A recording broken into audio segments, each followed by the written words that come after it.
தலைவர் மதிப்பிற்கு மரியாதைக்குரிய திருமதி இந்திரா அவர்களே,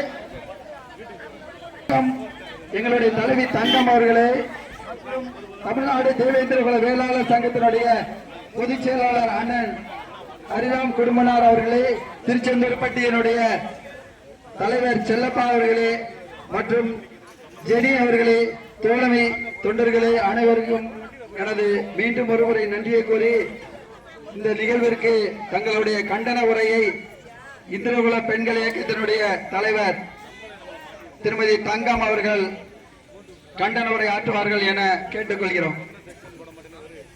சொந்தமான சொந்தங்களே, உறவுகளே, உங்கள் அனைவருக்கும் எனது வணக்கத்தை தெரிவித்துக் கொள்கிறேன். இந்த போலீஸ் அடக்குமுறை இப்பொழுது புதுசுதான் என்று இல்லை. எப்பொழுதுமே நமது சமுதாய இளைஞர்களை ஒவ்வொருவரையும் கண்டறிந்து யாரெல்லாம் கொஞ்சம் உஷாராக தலையெடுக்கிறார்களோ அவர்களை தலையெடுப்பதே இந்த போலீஸோட வேலை மட்டும் கிடையாது. இந்த ஆற்றலற்ற, இந்த திறமையற்ற இந்த அரசியல்வாதிகள் மட்டும்தான் அதற்கு காரணம்.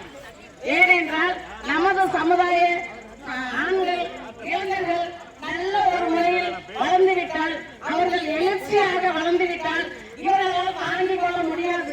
எப்படி என்றுதான் ஒரு காரணம். அதற்காக மட்டுமே நமது இளைஞர்கள் யாரும் உஷாராக இருந்தாலும் அவர்களை அடித்துக் கொள்வதே இவங்களுக்கு வேலையா போச்சு.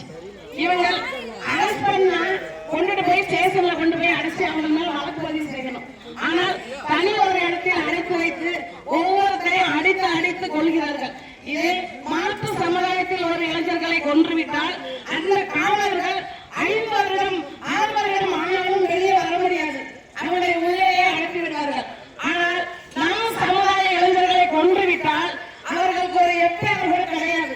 அவர்களை அரெஸ்ட் பண்ணவும் மாட்டார்கள். ஏனென்றால் நம் இளைஞர்களை அடித்த ஒவ்வொரு காவல்துறை அதிகாரியும் கண்டிப்பாக மாற்று சமுதாயத்தில் உள்ளவர்களாக தான் இருப்பார்கள்.